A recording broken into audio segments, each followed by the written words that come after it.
Vážení hostia, milí účinkujúci a všetci, ktorí ste sa nami vydržali až do týchto chvíľ. Niekoľko hodín naplnených informáciami, hypotézami, umením, fantáziou a občerstvením ubehlo. Odborný tím vedeckých pracovníkov spracuje výsledky výskumov a vytýči nový smer, kadiaľ ísť. Smer, kadiaľ naozaj ísť. Rovnako dôležité sú pre nás vaše otázky, vaše objavy a vaše impulzy, ktoré očakávame počas celého roka. A už ide prvý.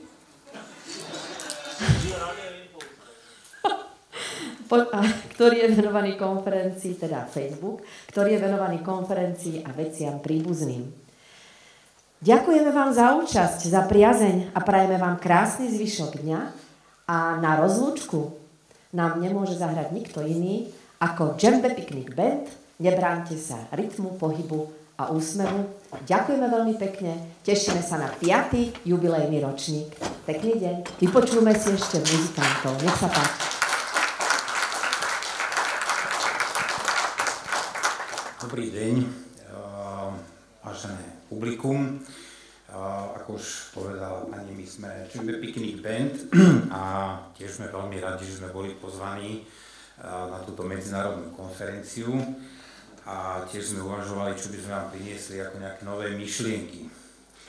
Tak sme si predtým povedali, že asi nemá zmysel nahliadať do slovenských a českých análov, aby sme priniesli nejaké nové témy, nové myšlienky k Mackovi. Tak nás ale napadlo, že Malacky boli svojho času súčasťou rakúsko-uhorskej monarchie a že teda načrieme aj do maďarských análov, že tam sa asi veľa neskúmal.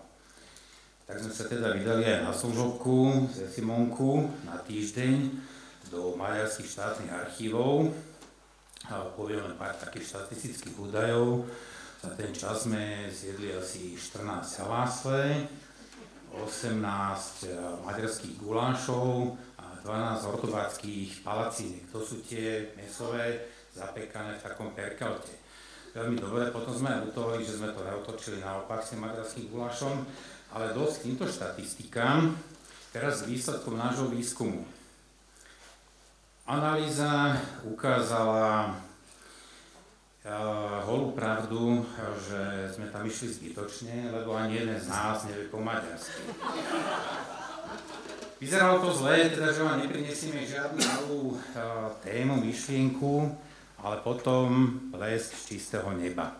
My hráme na džembe a ja som v análoch jedného nemeckého cestovateľa našiel záznam hudobný. Vypočul som si ho, nebolo to čisté, ale bol to v zásade Macejko. Toto bola neskutočná vec, lebo sme zistili, že buď to tam niekto zaniesol, a oni to hrajú teda na džembách, alebo, a to je práve tá teória, ktorú novú prinášame, teda odbornému publiku, ktoré by to mohlo zvážiť a skritizovať samozrejme, že možno vznikol Macejko práve v Afrike. A my sme tak potom pri takom kyselovom víne uvažovali, že ako to celé mohlo byť a došli sme na túto teóriu. Keď sa zhruba pred tými 20 000 rokmi pohli budúci Slovania z Afriky. Boli tam budúci Bulhári, budúci Poliaci, budúci Stredoslováci, aj budúci Východoslováci, nepohli sa ale všetci. Zostal tam ešte taký menší kmeň budúcich Záhorákov. Tiež sa pýtate asi prečo, no jednak bol teda nával, jak odchádzali tí všetci, tak zase sa tam nechceli tlačiť. Druhá vec, že im tam bolo veľmi dobre. Ich mali aj tí čierni radi, lebo sa im páčila piesnička, ktorú si títo budúci Záhoráci spievali. Vtedy to ešte ale nebolo s Malackami, samozrejme bolo tam namiesto Malaciek niečo osávanie, ale good. A oni im to takto tam spievali a mali sa strašne dobre. Lenže potom to medzi tým tí budúci západoslováci a východoslováci išli cez ten arabský polostrov, okolo tej Indie, potom cez tie ruské stepy, až do Karpatskej kotliny. A to už bolo aj týmto budúcim Záhorákom tak aj trošku otupno, lebo mali ich tam radi, hlavne teda tí ľudožrúti ich mali radi, hej. Ale že už by si teda aj s tými svojimi tak trošku akože pokecali, stretli sa s nimi. A vtedy im, prosím vás, bolo to, mám tak, že okolo 13. júla, okolo tej druhej povede, v 6. storočí, niekedy plus minus, hej, im došiel líst od týchto tých stredoslovákov, a to je aj to, čo sme videli na fotke, ten kolega predhovorca nechápal, prečo je tam ten iný kroj, a to bol detviansky, hej. Tak im detvianci poslali líst, že poďte sem, za horou je kus zeme, krásna zem, úrodná, bohaté lesy, tam sú aj dzivé svine, kopa ich tam je. Tak teda oni, že by sme tam aj mohli ísť, to by mohlo byť zaujímavé, budeme blízko našich. A keď sú tam aj dzivé svine, tak aj sa dobre najeme a tak ďalej. Začali teda vyrezávať, prosím vás, drevené sošky, tej dzivej svine, rôzne veľké, taký maličký, až po také veľké poradné dzivé svine. A prečo tiež otázka, lebo potrebovali peniaze na šífkartu, hej. A no, aby nemuseli ísť tú dlhú štreku, jak ostatní budúci Slovania, tak oni, že teda cez Káhiru a rovno do Chorvátska. Samozrejme, ani vtedy to nebolo lacné, takže museli tých sviní teda vystružlíkať hodne. A zatiaľ ale, a to je tiež to dosť podstatné, ono ich tí ľudožrutiani veľmi nechceli pustiť, logicky, tak im dali takú podmienku, že môžete ísť teda, keď vám už napísali kamoši, tak môžete ísť, ale dajte nám. To si mysleli, že to nedajú tí budúci záhoráci, že? To však spievali sami štvorštvrtové, ako bol aj ten, alebo je, Macejko. Takže musia im vymysleť nejakú na rozlúčku aj trojštvrtovú pesničku. No a vznikla jedna, ktorú by sme vám teda radi tiež zahrali. A v podstate na základe tohto sa oni teda aj na základe tej druhej pesničky sa potom teda záhoráci pustili teda a sem do týchto našich končí, naozaj zistili, že je to teda krásne a že sú to teda tie dzivé svine. Aj vymysleli jednu krásnu rozprávku, o ktorej sme teda zistili. My totiž na našich vystúpeniach deťom v takej tej prestávke, keď sa ľudia presúvajú v kapele od nástroja k nástroju, rozprávame deťom rozprávku o zelenej svini. A ona to nebola originálne zelená sviňa. Bola to dzivá sviňa, táto záhorácka. Čiže tu ďalšia väzba, tú rozprávku by som vám teda povedal potom ešte medzi tými pesničkami. A teraz už myslím, že môžeme pristúpiť k tej prvej našej pesničke o Macejkovi, ale v tej originálnej verzii, ako ju vymysleli budúci záhoráci, ešte keď bývali v Afrike. Myslím, že boli v Strednej Afrike.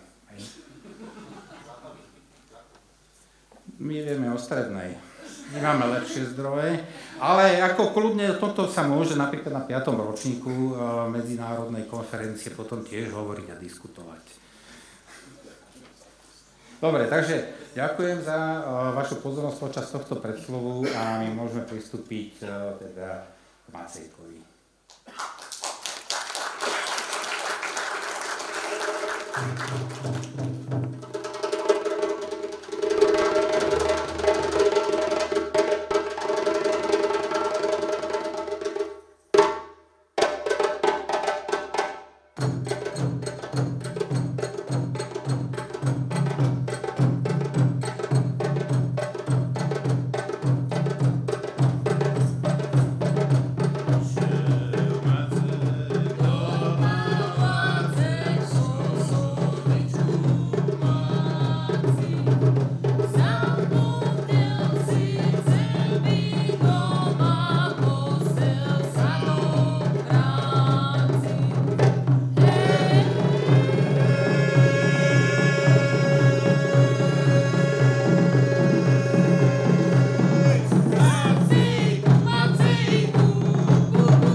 Teraz ešte pár slov, kým sa kolegovia vymenia. Niektorí ste si možno všimli, teda minimálne tí rodení záhoranci, že som tam ja robil určité chyby, určitej originálnej verzii a jedinej teda prípustnej a platnej.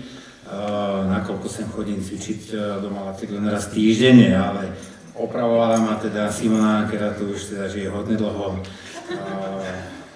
Takže dávala to trošku do pratku. Teraz teda tú originálnu verziu tej krátkej rozprávočky, už kde inde by sa to malo rozprávať o tej dzivej svini, ak ne práve v Malackách. Teda dúfam, že sú to ešte nejaké deti. Áno, dobre, takže detičky, pre vás taká jedna veľmi krátka rozprávka, sorry, nemáme na rošu.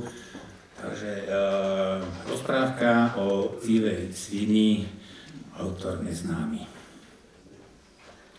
Byla raz jedna dzivá svina. Tak sa tá rozprávka začína.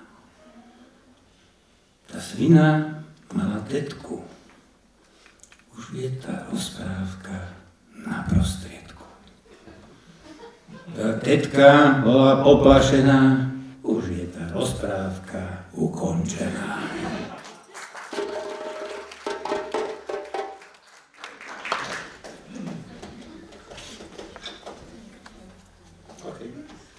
Teraz tá slúbená trojštvrťová, k nej ešte možno taký pár slov.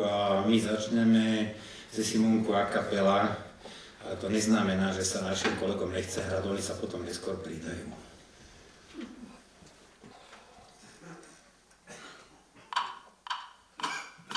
Za horskú cedzinu chlapci sa túlajú, hledajú dzivečku, jakú tam nemajú. Poctivá dzivečka červeňu zahorí, takovú nájdete na záhorí. Poctivá dzivečka červeňu zahorí, takovú nájdete na záhorí.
Amen.